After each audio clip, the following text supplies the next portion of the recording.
आप सबको जय मसीह की। आज हम पढ़ेंगे उत्पत्ति 19 अध्याय। कल तक हमने पढ़ा था उत्पत्ति 18 अध्याय।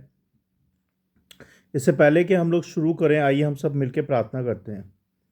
धन्यवाद पिता परमेश्वर, राजाओं के राजा प्रभु यीशु, धन्यवाद देते हैं प्रभु इस समय के लिए कि आपने इस समय दिया कि हम एक साथ संगति कर पाएँ, आपके वचनों को पढ़ पाएँ, सीख पाएँ। इसके लिए हमें बुद्धि समझ दें, ज्ञान दें प्रभु, कि हम आपके वचनों को समझें, सुने और दूसरों को बताने वाले बने प्रभु जी, और उस पर चलने वाले बने। हम सब की सहायता करें, शैतान की देखी अनदेखी शक्तियों से हम सबको, इस वीडियो सभा को बचाएं प्रभु जी, और हमें बुद्धि समझ दें प्रभु यीशु मसीह के नाम से, आमीन। तो हम उत्पत्ति 19 अध्याय पढ़ रहे हैं। सांझ को वे दूत सदोम के पास आए और लूत सदोम के फाटक के पास बैठा था। सो उनको देखकर वह उनसे भेंट करने के लिए उठा और मुंह के बल झुककर दंडवत कर कहा, हे मेरे प्रभुओं, अपने दास के घर में पधारिए और रात भर विश्राम कीजिए और अपने पांव धोइए, फिर भोर को उठकर अपने मार्ग पर जाइए। उन्होंने कहा, नहीं, हम चौकी में रात बिताएंगे। और उसने उनसे बहुत विनती करके उन्हें मनाया। सो वे उसके साथ चलकर उसके घर में आए और उसने उनके लिए जेवनार तैयार की और बिना खमीर की रोटियां बनाकर उनको खिलाईं। उनके सो जाने के पहले उस सदोम नगर के पुरुषों ने, जवानों से लेकर बूढ़ों तक, वरन चारों ओर के सब लोगों ने आकर उस घर को घेर लिया और लूत को पुकार कर कहने लगे कि जो पुरुष आज रात को तेरे पास आए हैं वे कहाँ हैं? उनको हमारे पास बाहर ले आ कि हम उनसे भोग करें। तब लूत उनके पास द्वार के बाहर गया और किवाड़ को अपने पीछे बंद करके कहा, हे मेरे भाइयों, ऐसी बुराई ना करो।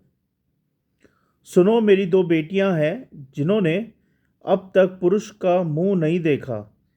इच्छा हो तो मैं तुम्हें तुम्हारे पास बाहर ले आऊं और तुमको जैसा अच्छा लगे वैसा व्यवहार उनसे करो, पर इन पुरुषों से कुछ ना करो, क्योंकि ये मेरी छत के तले आए हैं। उन्होंने कहा, हट जा। फिर वे कहने लगे, तू एक परदेशी होकर यहाँ रहने के लिए आया, पर अब न्यायी भी बन बैठा है। सो अब हम उनसे भी अधिक तेरे साथ बुराई करेंगे। और ये पुरुष लूत को बहुत दबाने लगे और किवाड़ तोड़ने के लिए निकट आए। तब उन पहनुओं ने हाथ बढ़ाकर लूत को अपने पास घर में खींच लिया और किवाड़ को बंद कर दिया। और उन्होंने, क्या छोटे क्या बड़े, सब पुरुषों को जो घर के द्वार पे थे अंधा कर दिया। सो वे द्वार को टटोलते टटोलते थक गए। फिर उन पहनुओं ने लूत से पूछा, यहाँ तेरे और कौन है? यहाँ तेरे अलावा और कौन कौन है? दामाद, बेटे बेटियां व नगर में तेरा जो कोई हो, उन सबों को लेकर इस स्थान से निकल जा,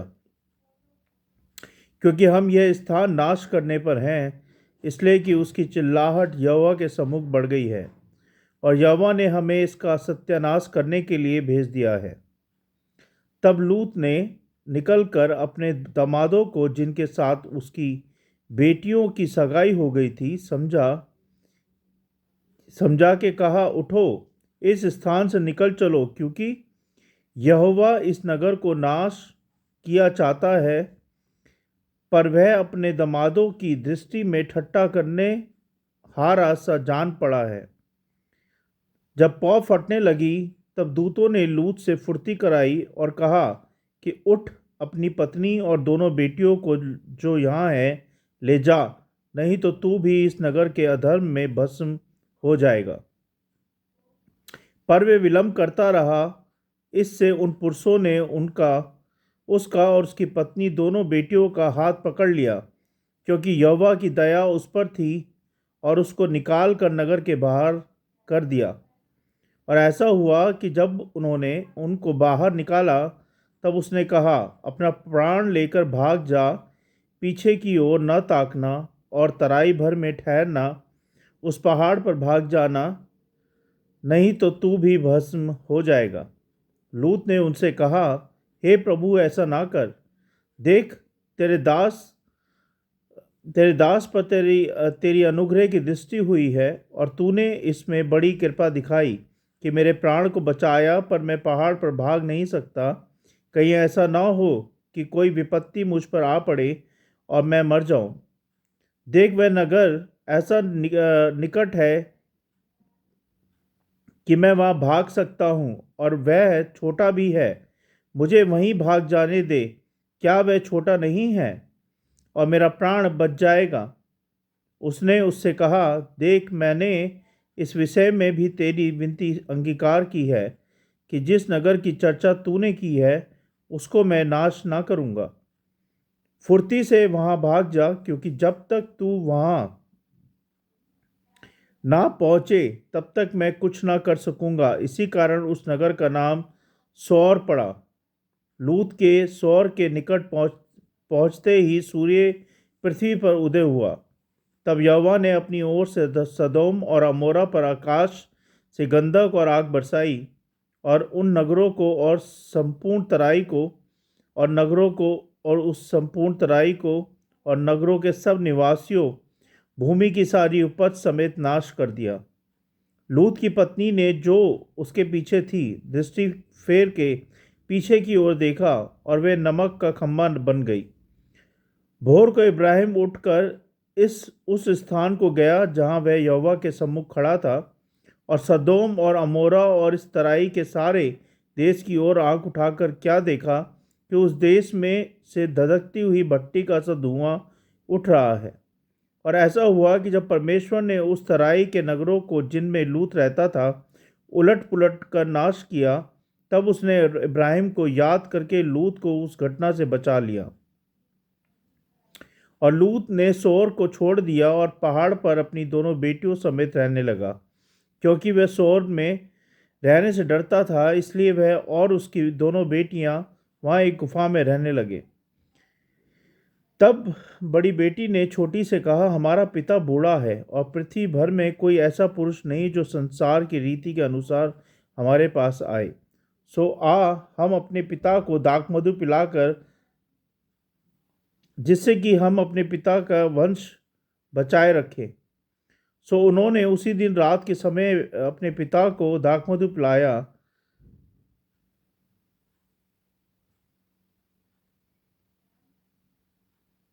और ऐसा हुआ कि दूसरे दिन बड़ी बड़ी ने छोटी से कहा, देख, कल रात को मैं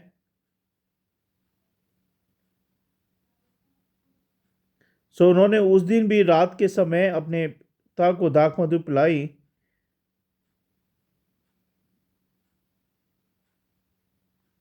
इस प्रकार से लूत की दोनों बेटियां, हाँ, एक सेकेंड, और बड़ी एक पुत्र जनी, और उसका नाम मोआब रखा, और मोआब नाम जाति का जो आज तक मूल पिता हुआ।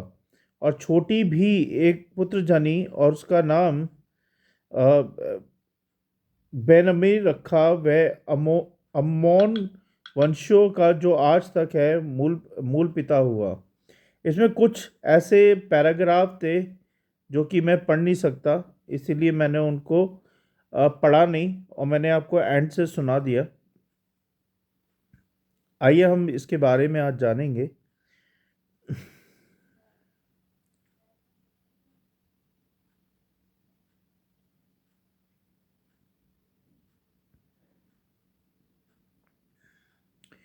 तो हम 19 अध्याय पढ़ रहे हैं उत्पत्ति का।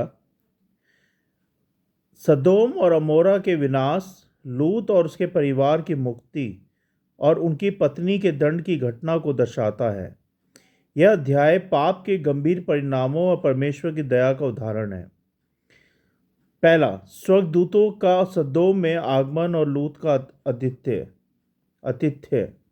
दो स्वर्गदूत शाम को सदोम पहुंचे, वहां लूत ने उन्हें घर में ठहराया। ये हम पढ़ चुके हैं, एक सेकेंड। हम्म भय और निराशा। लूत ने जब देखा कि नगर नष्ट हो रहा है तो वो घबरा गया। दया और न्याय। परमेश्वर ने लूत को उसके धर्मी होने का कारण बचाया, उसके धर्मी होने के कारण बचाया, लेकिन पापी नगरों को उसने नष्ट कर दिया। लापरवाही और विश्वास। लूत की पत्नी को नगर छोड़ने का स्पष्ट संदेश मिला था, लेकिन उसने उसने आज्ञा नहीं मानी, अवज्ञा की, और उसका दंड उसको मिला। नैतिक पतन। लूत की बेटियों ने गलत निर्णय लिया, जिससे आगे चलकर दो जातियां बनी जो इज़राइल के शत्रु बन गई। अब हम निष्कर्ष क्या देखते हैं इसमें? निष्कर्ष ये देखते हैं, इसमें 5 निष्कर्ष है। पाप के गंभीर परिणाम होते हैं, है ना, आज भी होते हैं। अगर हम पाप करते हैं तो हमें उस पाप की सजा जरूर मिलती है, देर से ही सही, लेकिन मिलती जरूर है। सदोम और अमोरा का नाश ये दर्शाता है कि यदि पाप में डूबे, सॉरी, कहाँ थे हम? हाँ, लूत की सदोम और अमोरा का नाश ये दर्शाता है कि यदि यदि हम पाप में डूबे समाज पश्चाताप नहीं करते तो परमेश्वर का न्याय अवश्य आता है। तो जब भी हमें लगता है, हमें फील होता है कि हमने कोई पाप किया है, तो हमें परमेश्वर के आगे जाके उसकी क्षमा मांगनी चाहिए। और अगर आप पाप की क्षमा नहीं मांगोगे तो आप कभी भी परमेश्वर के भवन में प्रवेश नहीं कर सकते। परमेश्वर के अनुग्रह में कभी भी आप प्रवेश नहीं कर सकते। और परमेश्वर कभी आपको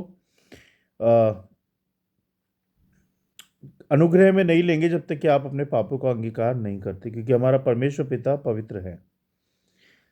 परमेश्वर दयालु है, लेकिन वह पाप को अनदेखा नहीं करता। लूत को बचाना उसकी दया को दर्शाता है, जबकि नगर का नाश उसके उसके न्याय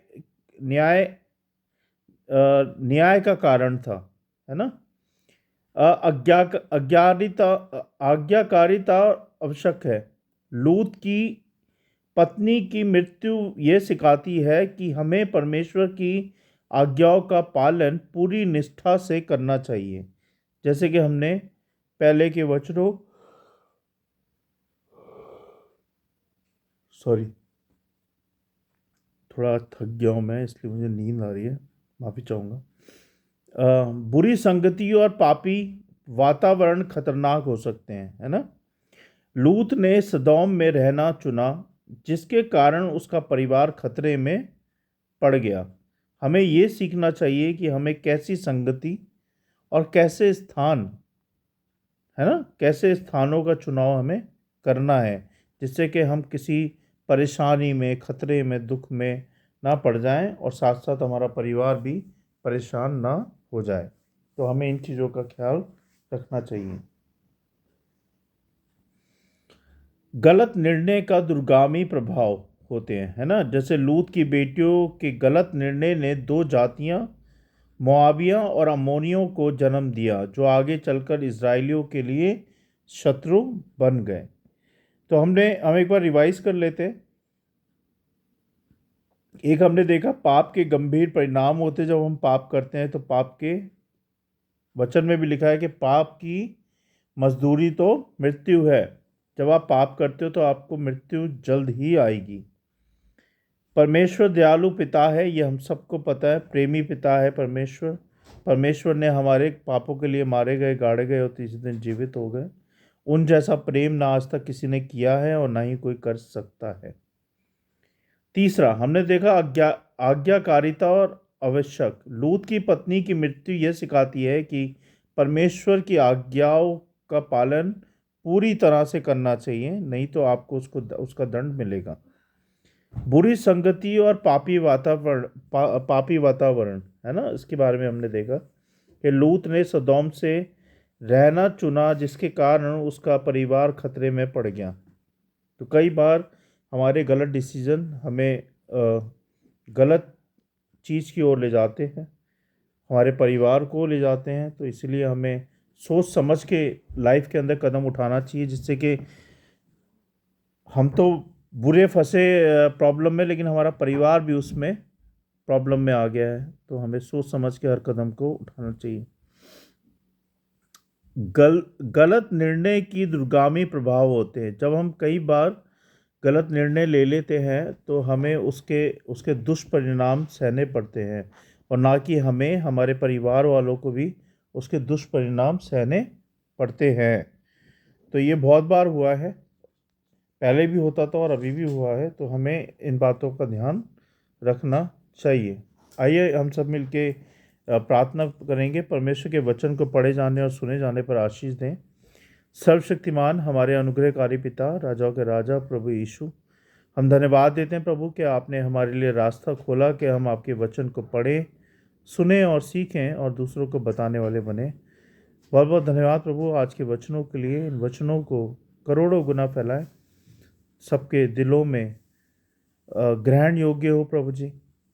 और प्रभु जी हम सबको समझ दें, बुद्धि दें, ज्ञान दें कि हम आपके वचनों में ना कि पढ़े ना कि सुने, बल्कि चलते जाएं और दूसरों को बता के उनको भी चलाने वाले बने प्रभु आपके वचन के अनुसार। तो ऐसा होने दे परमेश्वर। शैतान की देखी अनदेखी शैतानी शक्तियों से हम सबको, हमारी वीडियो सभा को बचाएं प्रभु, इन वचनों को बचाएं और हमें भी आज्ञाकारिता में आपकी बढ़ाएं परमेश्वर। हमें भी आपके वचनों में बढ़ाएं, हमें भी आपके विश्वास में बढ़ाएं प्रभु जी। हमें भी आप पे भरोसा करना सिखाए प्रभु जी। हमें भी प्रभु धैर्य रखना सिखाए परमेश्वर। हमें भी प्रार्थना करना सिखाए प्रभु जी। हमें भी वो सब सिखाएं जो अब्राहम करता था परमेश्वर। हमारी सहायता मदद करें, जैसे कि हम भी आपके आज्ञाकारिता में धर्मी पुरुष बन के या धर्मी जन बन के आप में बढ़ते जाएं प्रभु जी। हमारी सहायता मदद करें कि हम आपके वचन को रोज़ पढ़ रहे हैं, सीख रहे हैं। हमें और सिखाएं प्रभु, हमारी बुद्धि समझ को और खोलें कि हम गहराई से आपके वचनों को, आपकी बातों को ग्रहण कर पाएँ, सुन पाएँ, समझ पाएँ और उन पे चलने वाले बने प्रभु जी। हम सब की सहायता मदद करें।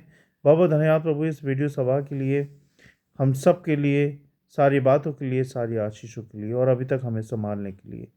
जो लोग मुझे सुन रहे हैं उनको ब्लेस करें प्रभु, उनकी सहायता करें, उनकी रक्षा करें प्रभु जी। बहुत बहुत धन्यवाद हर एक बात के लिए, हर एक आशीष के लिए। और मुझे विश्वास है आपने मेरी विनती प्रार्थना को सुना है। सारी विनती प्रार्थना और इन वचनों को हम सबको आपके हाथों में सौंपता हूँ। आप देखें, संभालें प्रभु यीशु मसीह के नाम से, आमीन। जय मसीह की। God bless you all. कल फिर मिलते हैं 20 अध्याय के साथ, है ना। और जैसे कि मैं रोज़ रिक्वेस्ट करता हूँ, प्लीज़ अगर आपको लगता है कि वीडियो में जो मैं बोल रहा हूँ वो सही है, तो इस वीडियो को ज़्यादा से ज़्यादा लोगों तक शेयर करें, जिससे कि ये वचन प्रभु का सब लोगों तक पहुँच पाए।